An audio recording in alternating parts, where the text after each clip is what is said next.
로마서 12장 2절 말씀입니다.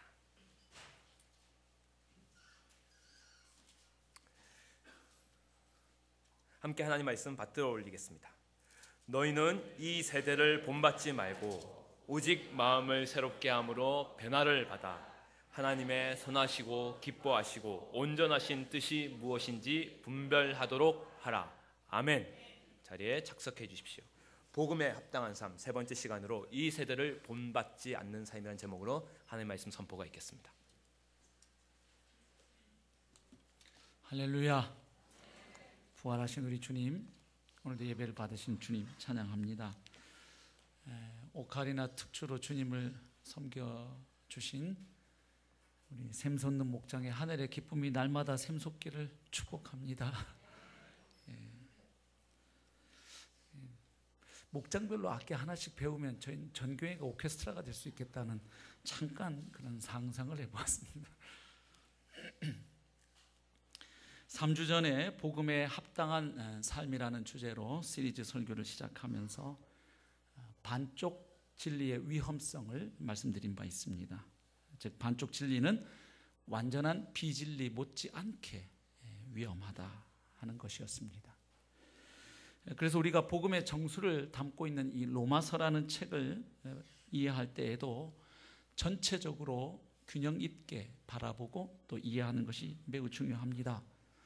흔히 저희가 잘 아는 것처럼 로마서를 1장부터 11장까지의 전반부와 또 12장부터 16장까지의 후반부로 나누고 전반부는 교리편, 또 후반부는 윤리편 이렇게 구분하는 공식을 우리가 잘 알고 있습니다.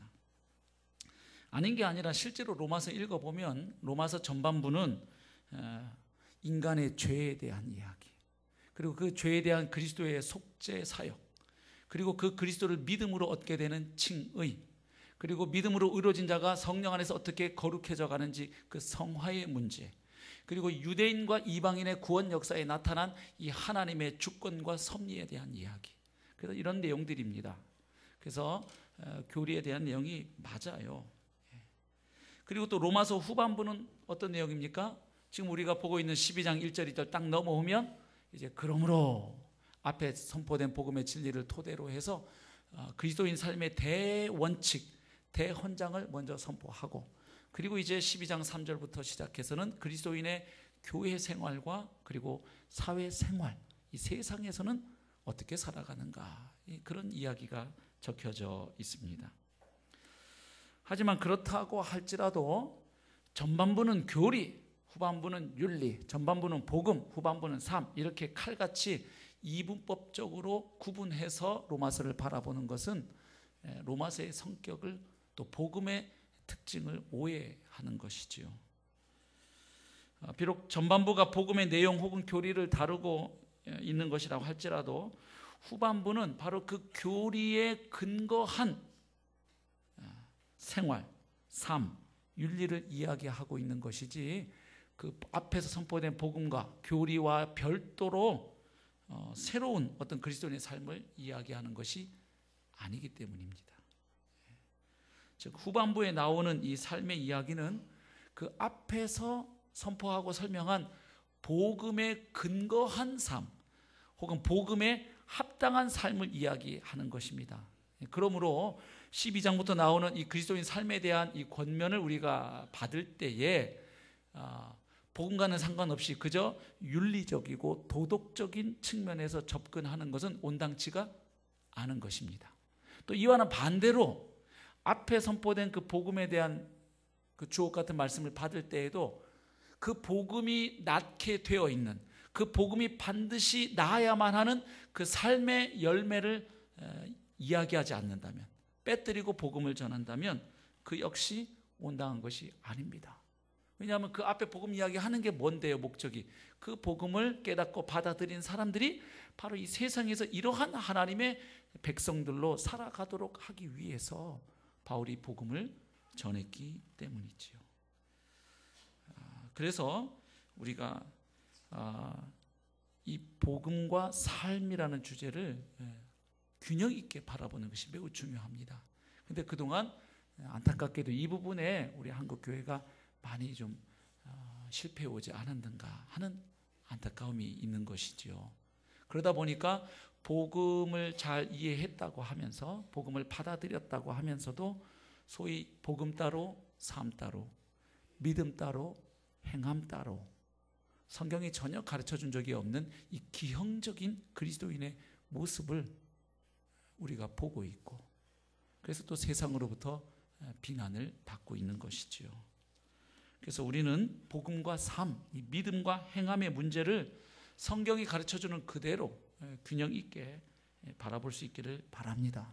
그래서 성경이 말하는 그 참 그리스도인의 모습을 저와 여러분이 이 시대 가운데 회복할 수 있기를 바랍니다.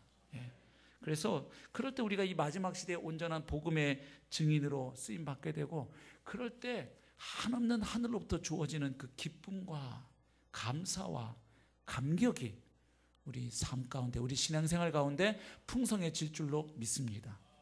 이왕 믿는 거 제대로 믿다가 주님 앞에 가십시다. 이왕 신앙생활하는 거 성경이 가르친 대로 제대로 믿고 제대로 행복하게 제대로 능력 있게 살다가 주님 앞에 우리가 서야지요. 그리 안 할 거면 그냥 지금이라도 빨리 세상으로 우리는 가서 거기서 폼 잡고 살아야 할 것입니다. 이왕 우리가 주님을 믿고 따른다면 제대로 믿고 따르는 저와 여러분이 되실 수 있기를 주님의 이름으로 축복합니다. 지난 두 번에 걸쳐서 우리는 로마서 12장 1절 말씀을 살폈습니다. 복음에 합당한 삶 두 가지로 살폈어요. 우선 첫 번째는 무엇이었습니까? 복음에 합당한 삶은 내 노력, 내 힘으로 쥐어 짜내는 삶이 아니라 하나님의 자비와 긍휼, 하나님의 은혜와 사랑, 내가 하나님을 찾지도 않을 때 이미 그리스도 안에서 내게 부어진 그 감당할 수 없는 하나님의 자비와 긍휼하심, 하나님의 은혜와 사랑을 깨닫고 그 하나님의 모든 자비하심에 반응하는, 응답하는 삶인 줄로 믿습니다. 이게 세상 종교와 다른 거예요. 세상 종교는 아까 우리 최 지사님 기도하신 것처럼 내가 어떻게 함으로 신의 축복 혹은 신의 어떠한 반응을 이끌어내겠다는 시도들입니다. 내가 이렇게 하면 신이 이렇게 해줄 거야. 어떻게 보면 신을 조작하는 행위죠. 내가 원하는 결과를 신을 조종해서 이끌어내고자 하는 특히 나 중심적인 신앙의 모습입니다. 그러나 성경이 말하는 그리스도인의 삶은 내가 이렇게 해서 하나님 어떻게 해주는 게 아니라 하나님이 먼저 우리에게 감당할 수 없는 은혜와 축복을 주신 줄로 믿습니다. 그걸 받고 보니 또 그걸 제대로 깨닫고 보니 이제 내 마음이 가만히 있을 수가 없는 것이죠. 아이들이 자라가면서 부모님 사랑 은혜 모르고 자라다가 깨닫기 시작하면 뭔가 다른 태도와 행동이 나오잖아요. 알게 되면 새로운 반응이 나오는 바로 이 응답의 삶이었고요. 두 번째는 뭐였습니까? 그 하나님의 자비하심에 대한 응답으로서의 삶은 특별히 어떻게 나타나느냐? 한마디로 예배하는 삶이라는 것이었습니다. 자신의 몸을 하나님이 기뻐하시는 거룩한 산 제물로 드리는 것이 바로 하나님의 자비와 긍휼에 대한 하나님의 은혜와 축복에 대한 그 반응의 모습인 것을 살폈습니다. 이제 오늘 본문인 로마서 12장 2절 말씀은 1절에서 말한 그 합당한 예배, 하나님이 기뻐 받으시는 그 신령한 예배가 무엇인지를 구체적으로 설명하고 있습니다. 즉 어떻게 1절에서 말한 우리의 몸을 하나님이 기뻐하시는 거룩한 산 제물로 드릴 것인가, 그 문제에 대한 가르침이 바로 2절의 내용입니다. 그런데 2절 보시면 권면이 두 가지인 것을 봅니다. 하나는 부정적이고 소극적인 내용이고 또 하나는 긍정적이고 적극적인 언어로 표현이 되어 있습니다. 그래서 첫 번째 권면은 무엇입니까? 바로 오늘 우리가 살피려고 하는 이 세대를 본받지 말라 하는 권면입니다. 그리고 이어지는 두 번째 권면은 마음을 새롭게 함으로 변화를 받으라 하는 권면입니다. 이 두 권면을 하나로 이렇게 묶으면 한마디로 이 세대에 동화되지 말고 변화되라 하는 권면입니다. 지금 제가 동화되지 말고 변화되라 하는 말로 요약을 했는데 이 표현은 헬라어 원문에 담긴 일종의 언어 유희를 반영한 번역이고 표현입니다.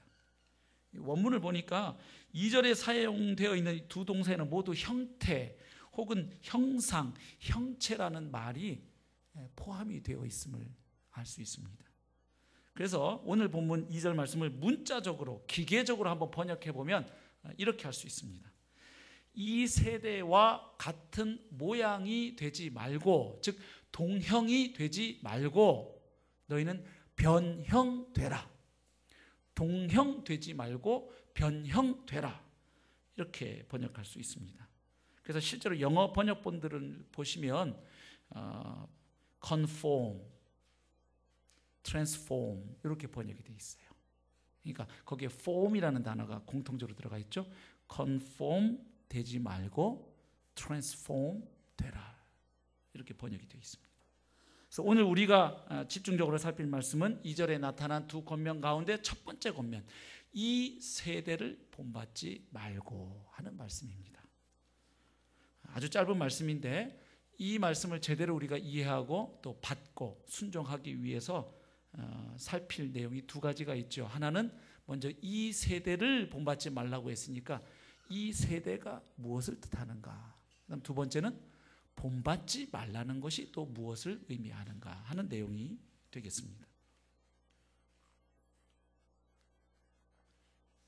지금 본문에서 말하는 이 세대 할 때 세대는 헬라어 단어 아이온 하는 단어를 번역했는데 두 가지 의미가 있습니다. 하나는 이 세상이라는 의미가 있고 또 하나는 이 시대 하는 의미가 있습니다. 무엇을 말하느냐? 이 세대를 본받지 말라 할 때는 기본적으로 하나님을 떠나버린 악한 이 세상을 따라가지 말라. 본받지 말라. 또 하나는 이 시대의 삶을 따라가지 말라. 그러니까 여기에는 종말론적인 개념을 포함하는 단어가 이 아이온입니다. 그래서 이 세대 하면 성경에서 말하는 세상이라는 낱말과 상호 교환이 가능한 수로예요. 그러니까 이 세대를 본받지 말고 이것을 이 세상을 본받지 말고 이 세상의 풍조에 동화되지 말고 이렇게 번역이 가능하다는 거예요. 그런가 하면 또 이 세대는 앞으로 하나님이 보내신 메시아를 통해서 완성될 그 종말론적인 구원의 시대, 그 올 시대와 대조되는 의미에서 이 세대 하는 의미도 가지고 있습니다. 그래서 올 세대는 영원한 시대인데 이 세대는 가시적이고 일시적이고 또 하나님 떠나 있는 악한 시대를 가리켜서 이 세대 이렇게 이야기하는 것이죠. 그래서 첫 번째 아까 이 세대의 의미가 뭐라 그랬습니까? 이 세상하고 바꾸면 크게 다르지 않다고 말씀드렸는데 여기서 말하는 세상은 하나님 대신 자아를 하나님의 위치에 올려놓고 살아가는 이 세상, 즉 하나님을 떠나버린 이 세상을 의미합니다. 가령 지금 몇 구절 성경 한번 읽어보겠는데 여기에서 말하는 세상하고 거의 비슷한 의미가 됩니다. 자, 먼저 요한일서 2장 15절부터 17절 우리 보이시는 분들은 함께 같이 한번 읽으면 좋겠습니다. 시작. 이 세상이나 세상에 있는 것들을 사랑하지 말라.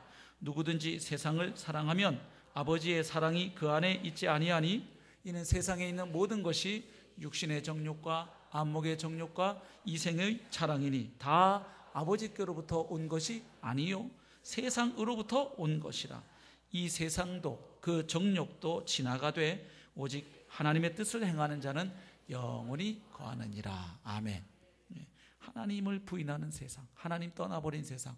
그래서 자아 추구하며 살다 보니까 결국 그 추구하는 핵심이 뭐냐? 육신의 정욕, 안목의 정욕, 이생의 자랑.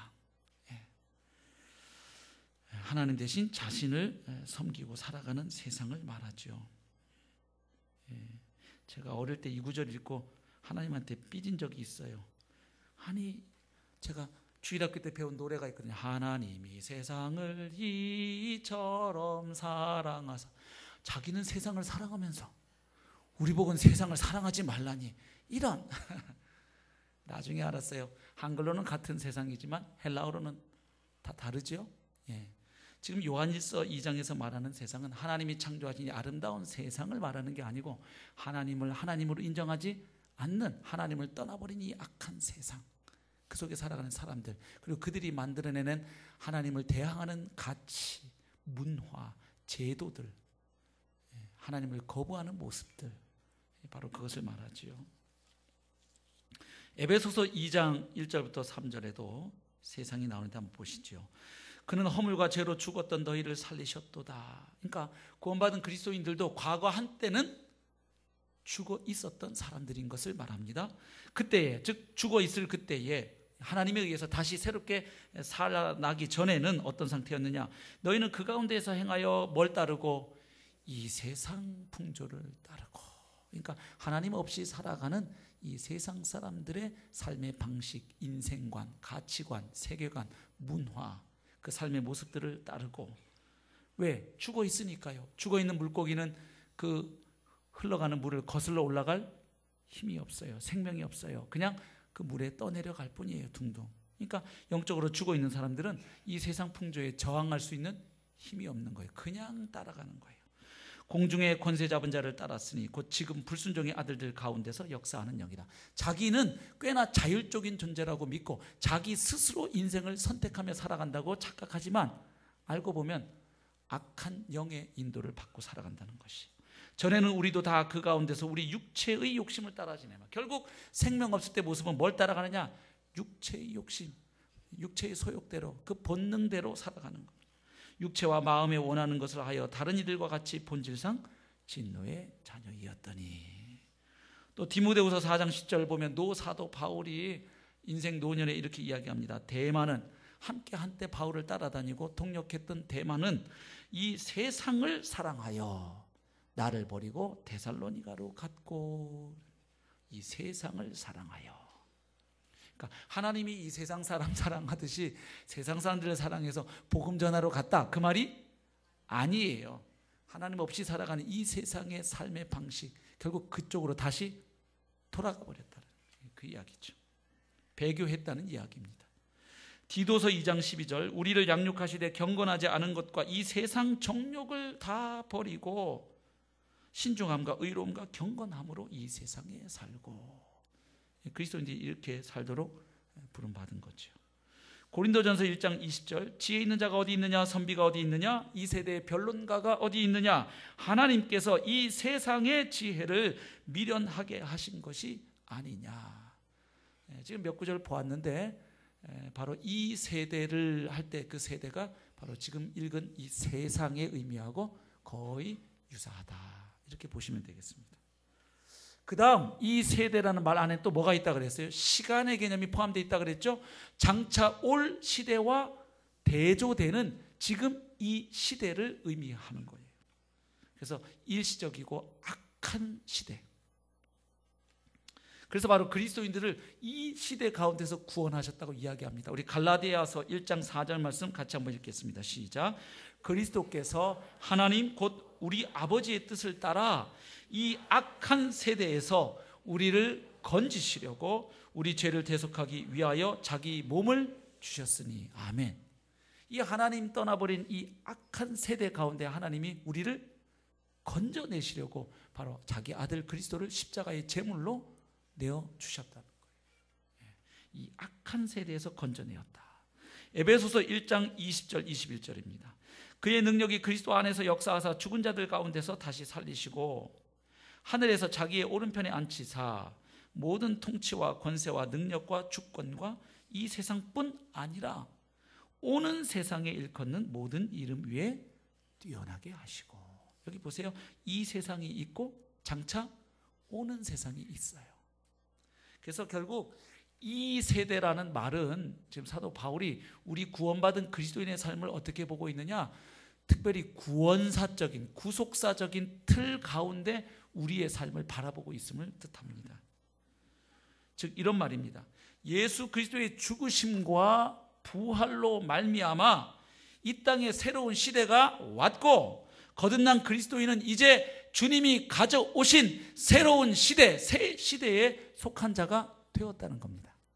그러니까 더 이상 옛 시대의 삶을 따라 살지 말라는 거죠. 이것이 가능한 이유는 무엇보다도 그리스도의 사건이 종말론적인 사건이기 때문에 그래요. 무슨 소리냐면 이런 이야기입니다. 그리스도께서 십자가와 부활로 죄와 사탄과 같은 옛 시대의 지배자들을 정복하셨습니다. 물론 완전히 제거하신 건 아니에요. 그러나 주님께서 부활하심으로 뱀의 머리를, 사탄의 머리를 짓밟으셨고, 부활하심으로 사망이 주님 앞에 무릎을 꿇은 거예요. 아멘.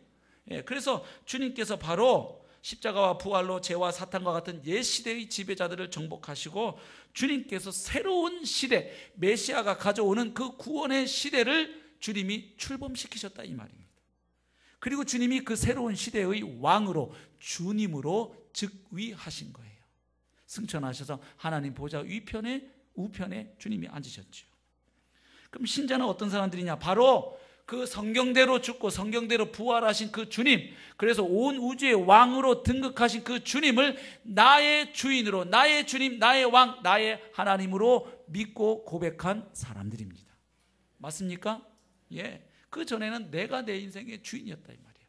그런데 어느 날 성령께서 역사하셔서 주님을 향하여 반역하던 나의 반역행위, 내가 주인으로 하던 그 반역행위를 중단하고 날 위해 죽으시고 부활하신 그 주님 앞에 무릎을 꿇은 사람들, 그리고 그 주님을 나의 주님으로 고백하고 영접한 사람들, 바로 이들을 가리켜서 신자라고 합니다. 결국 신자는 죄와 사망으로 지배하는 사탄의 영역에서 의와 생명으로 통치하시는 하나님의 나라로 뭐한 사람들, 옮겨온 사람들, 트랜스퍼한 사람들이에요. 골로새서 1장 13절 말씀이 그걸 잘 말해주죠. 같이 한번 읽어보실까요? 그가 우리를 흑암의 권세에서 건져내사 그의 사랑의 아들의 나라로 옮기셨으니. 아멘. 옮기셨답니다. 자, 어디에서 먼저 건져내셨습니까? 흑암의 권세, 죄와 사망으로 다스리고 통치하는 그 사탄의 나라, 그 흑암의 권세, 거기에서 건져내셨어요. 구원은 기본적으로 어딘가에서부터 건져낸다는 의미가 있어요. 구출해내는 거예요. 그러나 단순히 흑암의 권세에서 건져내신 게 구원의 전부가 아니에요. 건져내셔서 어디로 옮기셨다? 그의 사랑의 아들의 나라, 곧 주님의 나라로 옮겨놓으셨다. 이것을 말하는 거죠. 로마서 6장 17절 18절도 같은 이야기 아닙니까? 하나님께 감사하리로다. 너희가 본래 죄의 종이더니 너희에게 전하여 준 바 교훈의 본, 즉 복음이죠. 복음을 마음으로 순종하여 죄로부터 해방되어 의에게 종이 되었느니라. 소속이 바뀌었다는 거예요. 너희들이 그리스도 안으로 들어오는 순간 이제는 소속과 영역이 바뀌어 버렸다. 로마서 8장 2절, 이는 그리스도 예수 안에 있는 생명의 성령의 법이 죄와 사망의 법에서 너를 해방하였습니다. 할렐루야. 예. 베드로 사도도 같은 이야기를 하죠. 베드로전서 2장 10절, 너희가 전에는 백성이 아니더니, 여기 백성은 하나님의 백성을 말하죠. 백성이 아니더니 이제는 하나님의 백성이요, 전에는 긍휼을 얻지 못하였더니 이제는 긍휼을, 하나님의 긍휼을 얻은 자니라. 아멘. 이런 은혜를 경험하셨습니까? 예. 주님을 찬양합니다. 그러니까 이렇게 신자들은 그리스도 안에 들어오면서 분명한 영역의 변경을 경험했다는 거예요. 전에는 흑암의 권세에 있었는데 이제는 하나님의 사랑하시는 아들의 나라, 곧 주님의 나라, 백성이 되었다는 거예요. 그런데 문제가 하나 있어요. 분명히 영역이 옮겨진 건 틀림없는 영적 사실인데, 그럼에도 아직 죄와 사망의 영향권에서 우리가 완전하게 그리고 최종적으로 벗어난 것은 아니라는 사실입니다. 왜 그럴까요? 일단 이 세상이 아직 공중의 권세 잡은 자가 이 세상에서 활동을 하기 때문입니다. 주님께서 십자가와 부활 사건으로 이 마귀의 머리를 밟으시고 정복하신 것은 맞지만 완전히 다 제거하신 건 아니에요. 그렇죠? 예, 이 사단과 죄와 악의 세력들이 언제 완전히 제거되고 종식됩니까? 부활하신 주님이 다시 재림하실 때 이제 완전히 악의 세력들이 소탕되고 전멸하죠. 무적행에 쳐넣게 되고, 그렇죠? 예. 또 한 가지 문제가 있습니다. 이 세상을 우리가 살아가고 있는데 뭘 가지고 살아가느냐? 몸을 가지고 살아갑니다. 그런데 우리가 살아가는 이 몸이란 게 결국은 언젠가 썩어져서 흙으로 돌아갈 아주 불완전한 연약한 몸이에요. 이 연약한 몸을 가지고 살아가다 보니까 우리에게 끊임없이 뭐가 있느냐? 육체의 소욕이 있어요. 이 몸이 언제 완전히 구원받습니까? 역시 주님이 재림하실 때 이 썩어질 육체가 썩지 아니할 영광스러운 몸의 부활에 참여하는 줄로 믿습니다. 그 부활의 보증수표 첫 열매가 바로 우리 예수님의 부활인 거예요. 예수님 부활로 우리도 부활할 걸 믿는 거예요. 아멘. 예. 사실 예수님 부활로 다 믿을 수 있죠. 눈에 보이지 않는 하나님이 계신 거 어떻게 믿어요? 성경대로 예수님 오시기 수백 년 전부터 메시아가 이렇게 와서 이렇게 살다가 이렇게 죽고 이렇게 부활할 것을 얘기해 놓으신 그 예언의 말씀 그대로 우리 인류 역사 한복판에 하나님이 자기 아들을 보내시고 그를 죽이시고 살리신 것을 보고 하나님 계신 걸 믿는 겁니다. 그리고 그 하나님이 생명을 창조하시는 것을 보고 창조주 하나님이신 것을 믿는 겁니다. 전능하신 하나님이 있는 걸 믿는 것이고, 그래서 우리가 가보지 않은 천국과 지옥이 있는 줄도 믿는 겁니다. 부활이 그렇게 중요한 거예요. 그래서 부활로 말미암아 성경의 모든 말씀도 하나님의 말씀, 진리의 말씀으로 받아들이게 되는 줄로 믿습니다. 예. 부활이 아니면 예수님의 십자가도 꽝이지요. 십자가에 무슨 특별한 효력이 있어요? 그렇게 따지면 예수님 좌우편의 강도들의 십자가는 뭐가 되게요? 그 십자가, 그리고 그 십자가에서 흘려진 피, 우리 죄하고 아무 상관이 없단 말이에요. 그런데 주님의 십자가가 우리에게 효력이 있는 것은 거기에 달리신 분이 부활하심으로 바로 그분이 하나님이 보내신 하나님의 아들이심이 확증되었기 때문이에요. 그러니까 2000년 전의 십자가가 오늘 우리 죄를 살 수가 있지요. 그러니까 기독교인들이 십자가를 2000년째 울고 먹고 있다 이 말이에요. 주님의 부활이 아니면 이거 듣기 좋은 꽃노래도 한두 번이면 시들해지는 것이에요. 2000년째 주님의 십자가를 찬송하고 그 보혈의 능력을 찬송할 수 있는 이유는 바로 주님의 부활 때문이에요. 하나님이 아들을 죽은 자 가운데 살리신 것을 보니 하나님 계시고 하나님 말씀 진리가 맞고 천국 지옥이 있고 주님 다시 오시는 것도 맞고 다 믿을 수가 있는 것이죠. 그래서 신앙 제대로 출발하시려면 이 부활 신앙이 회복돼야 합니다. 예. 부활하신 주님이 재림하실 때 우리의 몸도 부활하고 썩지 아니할 주님의 부활과 같은 그 몸으로 우리가 부활에 참여하게 되고, 그리고 마귀를 비롯한 모든 악의 세력이 완전히 종식되게 되는 거죠.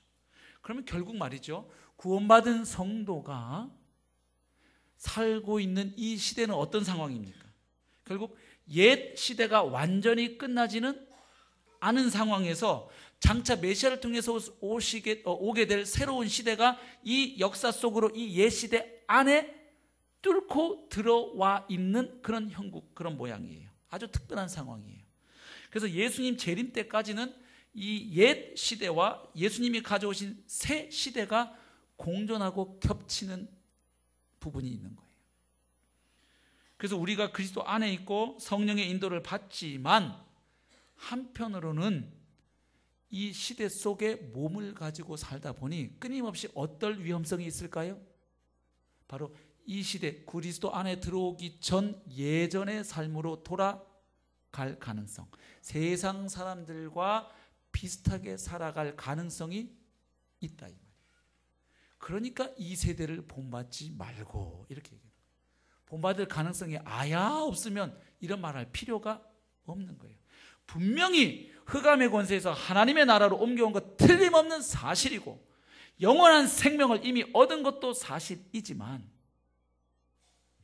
이 완전한 몸의 구원이 이루어질 때까지 우리는 이 시대 속에서 자칫하면 옛 시대의 삶을 흉내내거나 따라갈 가능성이 있다 하는 것을 말해줍니다.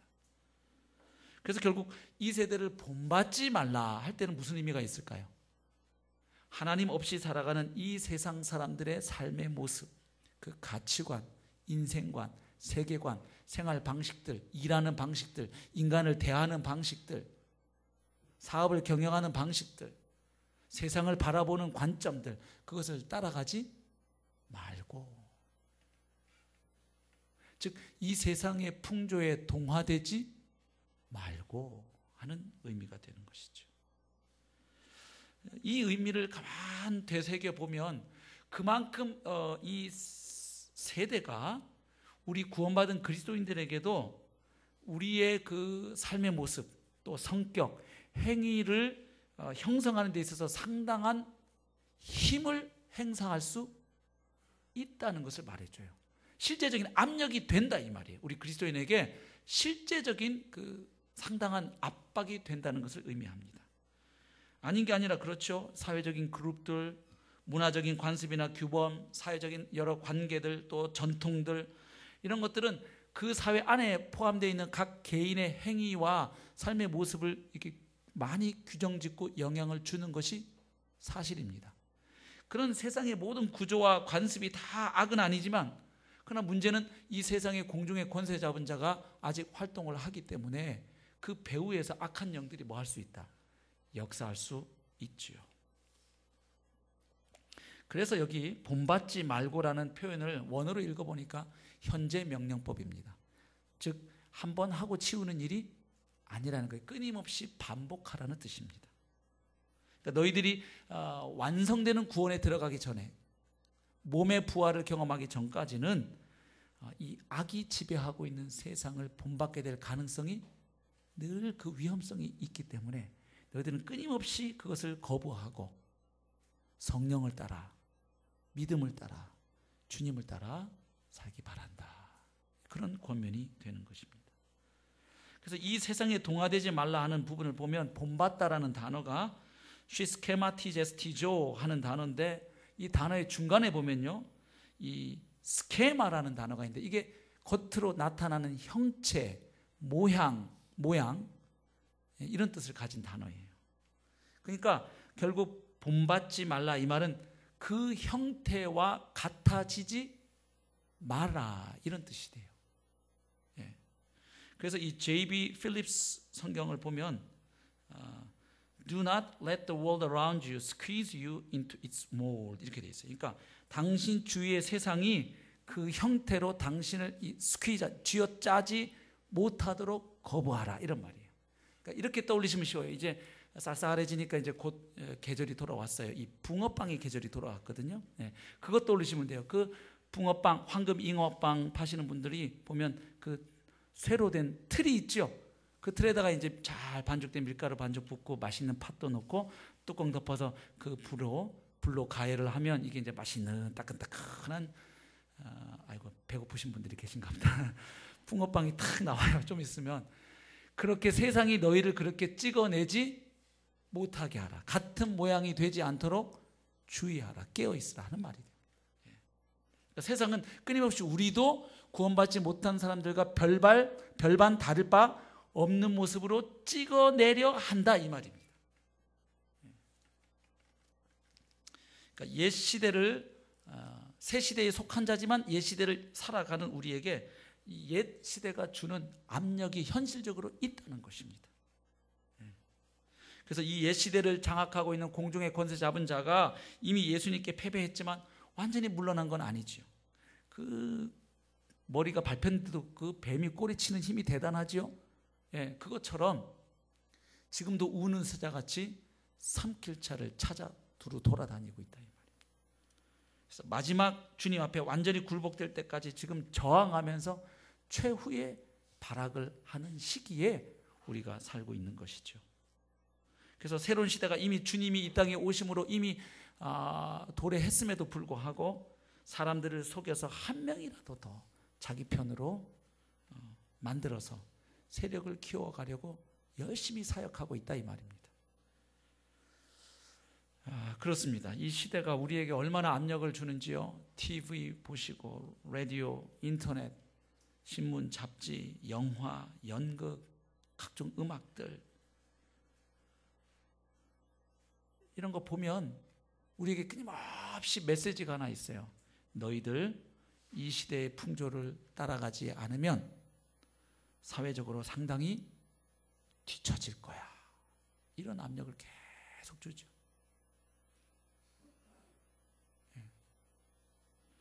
특히 한국 분들이 이런 압력에 많이 약하다고 이야기해요. 외국의 어떤 공항을 가더라도 한국 분들은 멀리서도 한 방에 알아볼 수가 있다 그럽니다. 그 남자분들이 거의 비슷한 종류의 선글라스를 끼고 계신데요. 여자분들은 거의 들고 있는 백이 다 비슷하시답니다. 그러니까 뭐 하나가 유행하면 그냥 너도 나도 다 따라서 거기다가 외모도 이제 비슷해지고 있대요. 아주 세계에서 손재주가 제일 좋은 이 성형수술 제일 잘하는 한국의 의사들 통해서 똑같은 모양의 눈, 코, 입이 자꾸 많이 길거리에 다니고 있다 그래요. 이게 왜 그러냐면 우리 한국 민족이 공동체 의식이 강해요. 좋은 면도 있죠. 그렇죠. 그래서 뭘 말할 때 우리라고 말합니다. 그래서 외국인들이 깜짝 놀라는 거예요. 자기 아내를 소개하면서 우리 와이프예요. 그러니까 남편이 몇 명이지? 우리 와이프? 어머나. 그리고 자식이 한 명인데 그 한 명 있는 자식이 우리 아버지세요. 아니 숨겨놓은 자식이 딴 데 또 있구나. 이렇게 우리라 그래요. 내 아내입니다. 이렇게 잘 안 하죠. 우리 교회, 우리 나라, 우리 목장, 항상 우리. 이게 이제 좋은 면이 있죠. 그래서 함께 서로 돕고 살고 상부상조하고 옛날 뭐 두레라든지 그죠? 품앗이라든지 뭐 이런 것들 참 좋은 전통이 있잖아요. 좋은 면이 있는데 이게 부정적으로 작용할 때는 이 내가 속한 집단에 요구하는 어떤 그 가치관, 삶의 모습을 거부하기가 몹시 힘들어요. 그래서 그냥 같이 묻어가야지 혼자 튀는 거 굉장히 어렵습니다. 정서적으로 어려워요. 그러니까 내가 속해 있는 어느 집단이 복음에 부합되지 않는 어떤 이런 삶의 방식, 이런 모습 이렇게 갈 때 그거 이렇게 거부하고 혼자 딱 이렇게 하기가 그렇게 우리 정서상 쉽지가 않다는 거예요. 그러니까 우리가 느끼는 압박이 더 크다는 거예요. 웬만하면 우리는 그냥 묻어가야 돼요. 같이 가야지. 그러다 보니까 애들 학원도 옆집 애가 저 학원 가면 다 그 학원으로 가고 그죠? 그래서 뭐 조금 돈 있는 교회 목장에서는 그런 데잖아요. 어느 목자가 구찌 백을 사면 그 목장은 다 구찌고 저 옆에 샤넬 사면 또 저긴 샤넬 목장이고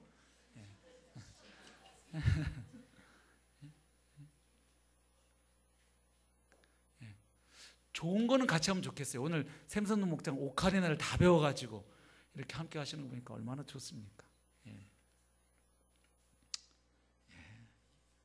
자, 우리가 거부해야 될 이 세상의 풍조 어떤 것들이 있을까요? 우리 젊은이들 여기 앉아 계신데 외모 지상주의. 외모를 잘 가꾸고 다듬는 건 필요하겠습니다. 그렇죠? 나를 표현하는 거니까 외모가 맨날 뭐 머리 막 사한발 해가지고 그냥 내 마음 중심이 중요해. 하나님은 내 마음을 보셔. 그러면서 머리는 막 사한발하고 눈곱도 안 띄고 막 그냥 옷은 막 일주일째 안 갈아입어갖고 냄새가 나고 이러면서 내 중심을 받으시옵소서. 주님. 이거 아니잖아요. 외모를 잘 단정하게 가꾸는 거 필요하겠습니다만 요즘 이 시대의 분위기는 그걸 넘어서잖아요. 외모 지상주의.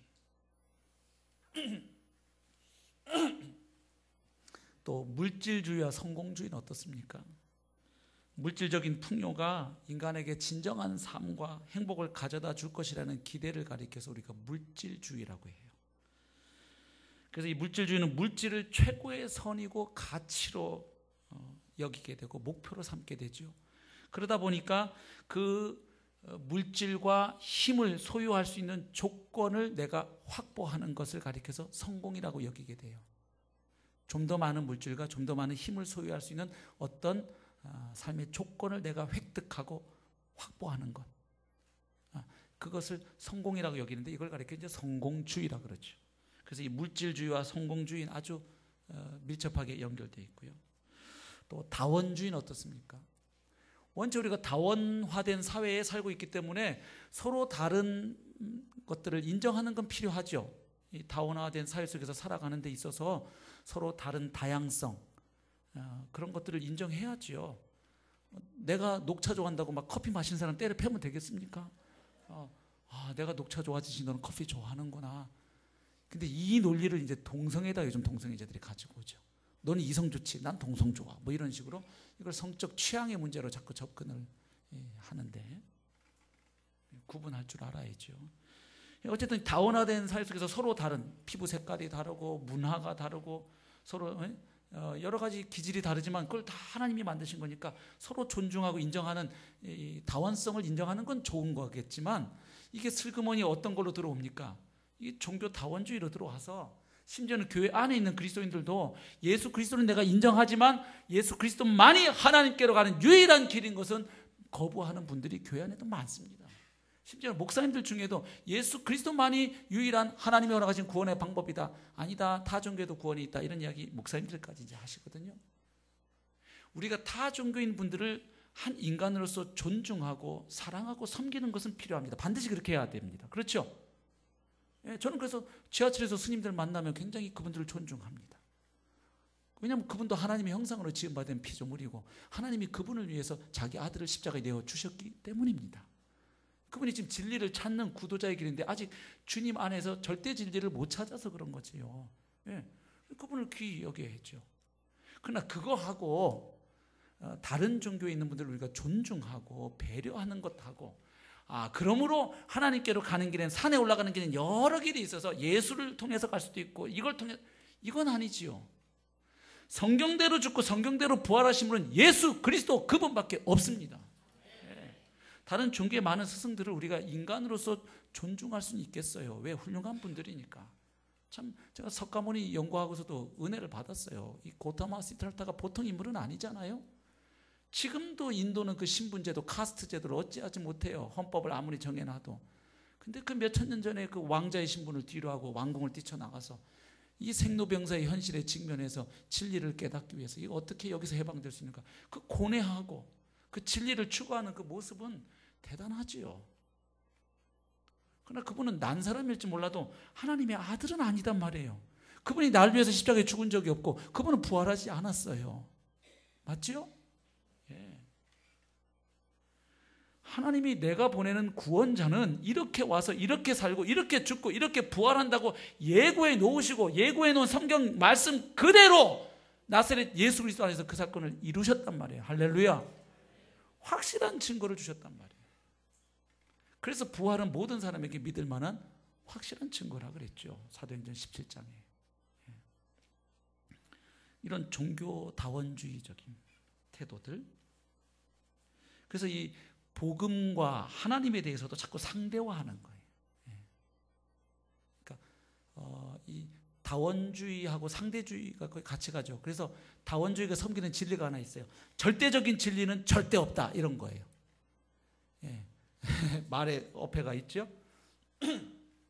절대적인 것은 절대 없다고 믿어요. 또 자기 중심성. 그래서 신앙생활을 해도 내 행복을 위해서 하나님이 존재하시는 거죠. 그래서 하나님이라는 이름의 우상을 숭배할 수 있고요. 그 다음에 또 소비자 중심 문화.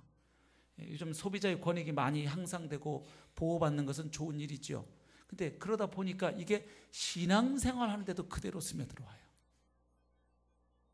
그래서 교회를 선택할 때도 어떻게 하면 좀 더 내 가려운 길을 긁어주는가, 내 어떤 욕구를 충족시켜주는 교회가 어딘가, 이렇게 내가 이렇게 고르는 입장이 되죠. 그래서 예배 와서도 내가 헌금까지 바치고 이 화창한 가을날, 이 화창한 봄날이 아니고 이 아름다운 가을날, 노래도 있잖아요. 10월의 어느 멋진 날에, 이렇게 아름다운 10월의 날에 내가 들로 산으로 안 가고 이렇게 헌금까지 바치면서 예배하러 왔으니까 어디 나를 한번 감동을 줘보시오. 목사 양반 설교 좀 은혜롭게 하고 거기다 좀 짧게 해서 내게 은혜를 좀 끼쳐봐. 성가대 제발 오늘 좀 삑사리 내지 말고 좀 좀 틀리지 좀 말고 좀 제대로 아주 깔끔하게 해서 내 마음에 좀 시원하게 감동을 좀 줘봐. 집사님 그 대표기도 할 때 좀 창세기부터 요한계시록까지 좀 제발 훑지 좀 말고 좀 깔끔하게 탁 해서 좀 내 마음에 감동을 좀 줘봐. 찬양팀 오늘 좀 한번 제대로. 이 전부 뭐냐면 소비자, 쉽게 말하면 교회에 와서 신앙생활을 하는 것도 종교 상품을 소비하는 의식이에요. 패턴. 내가 이렇게 종교 상품을 소비하는 거죠. 그래서 교회에서도 내가 원하는 다양한 프로그램, 내가 원하는 어떤 것들을 많이 개발해서 나의 좀 욕구를 채워주시오. 이런 태도들. 뭐 많이 있겠죠? 근데 재미있는 건 사도 바울이 이 세대를 본받지 말라고 하면서 구체적으로 이 세대가 뭔지를 설명을 안 했더라고요. 왜 그랬을까요?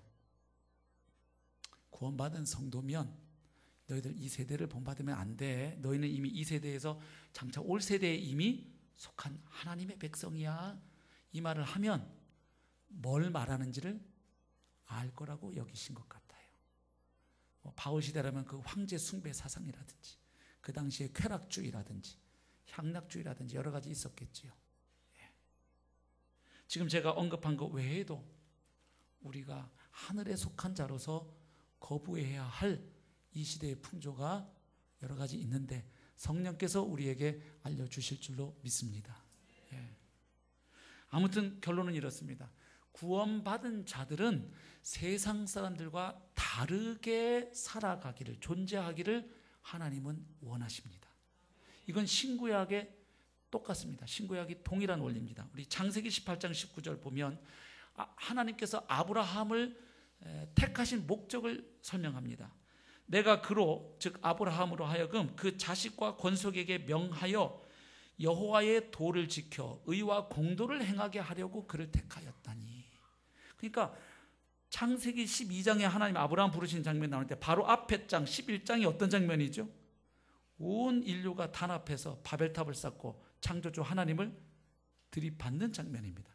그런 시대 상황 가운데 하나님은 이제 한 사람 아브라함을 갈대아 우르에서 뽑아내십니다. 근데 그 한 사람 아브라함을 그냥 구원해서 멸망하지 않게 하려는 게 목적이 아니에요. 아브라함 한 사람을 골라내어서 아브라함을 하여금 자기 혼자만이 아니라 누구에게? 아브라함이 자기에게 속한 자식과 권속에게 명하여. 그러니까 아브라함을 통해서 아브라함 주위 사람들이 여호와의 도를 지켜 의와 공도를 행하게 하려고 그를 택하였나니 이는 나 여호와가 아브라함에게 대하여 말한 일을 이루려 함이니라.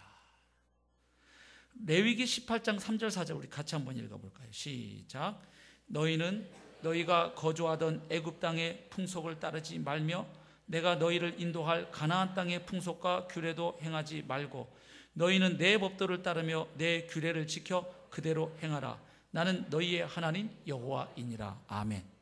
그러니까 이스라엘 백성들을 하나님이 선택하셔서 하나님의 선민으로 삼으신 목적은 그냥 그들만 구원받게 하려는 게 아니죠. 그들을 통해서 세상이 다시금 하나님께로 오게 하는 제사장 나라로 삼는 것입니다. 그렇기 때문에 이스라엘 백성들은 그들이 그 전에 종살이하면서 살았던 애굽 땅의 사람들과 삶의 모습이 달라야 되는 거예요. 그리고 이제 그들이 들어가서 살게 될 가나안 땅에 원래 살고 있던 그 가나안 족속들의 삶과도 달라야 되는 거예요. 그래서 너희들 그들의 풍속과 규례를 행하지 말라.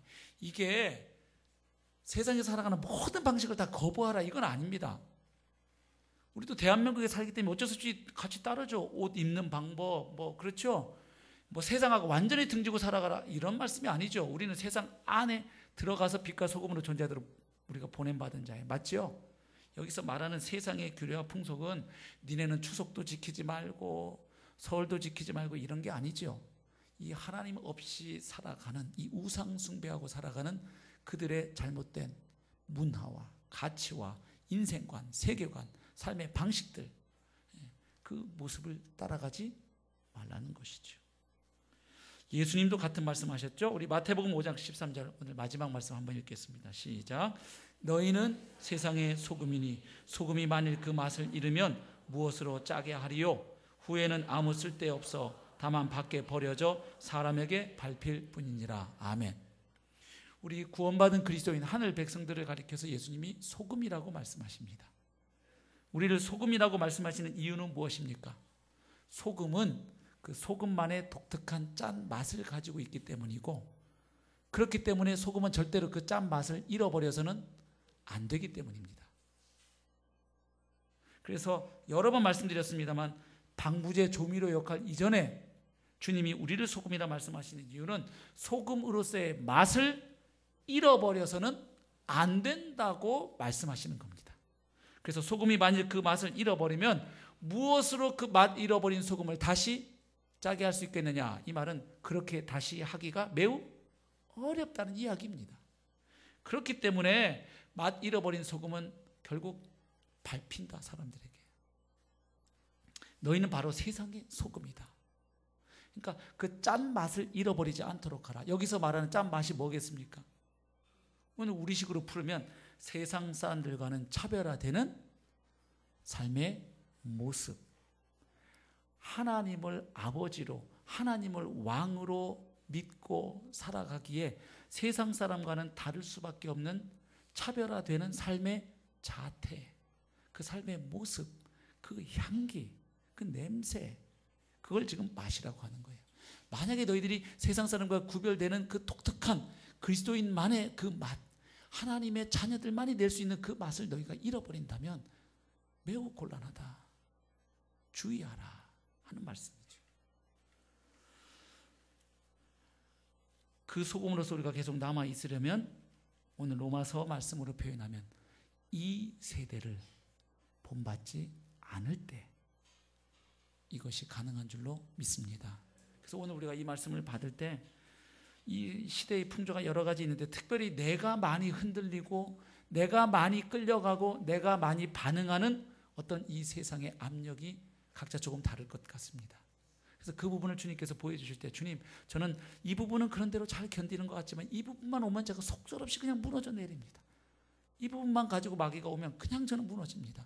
주님 도와주십시오. 제가 한 주간 다시 삶의 자리로 나아갈 때 이 시대의 풍조를 거부하고 하늘 백성답게 살기를 원하오니 성령이여 저를 지배하고 다스려 주시고 인도하여 주옵소서. 우리 주님께 기도할 수 있기를 바랍니다. 그리고 또 한 가지 결단은 이겁니다. 공동체 안에 있으셔야 합니다. 내 혼자서 이런 삶을 살아가기가 어려워요. 그 압력 앞에 우리가 그냥 무너집니다. 그리고 조금 버티다가도 쉽게 포기하고 싶어져요. 근데 누가 있으면 그 삶을 함께 걸어가는, 그 삶의 길을 함께 걸어가는 지체가 있고 동료가 있으면 우리가 서로를 격려하고 함께 일으켜 세울 수 있는 줄로 믿습니다. 그런 사람들이 많아지면 이 세상에 바로 하나님의 나라가 확장되는 것이겠지. 부디 우리가 서로 함께 이 세대를 본받지 않고 이 마지막 시대 하나님의 증인들로, 복음의 증인들로 씩씩하게 우리 함께 이 길을 행복하게 표대양에서 가볍게 걸어가는 우리 강서 공동체가 될 수 있기를 소망합니다. 우리 함께 찬양.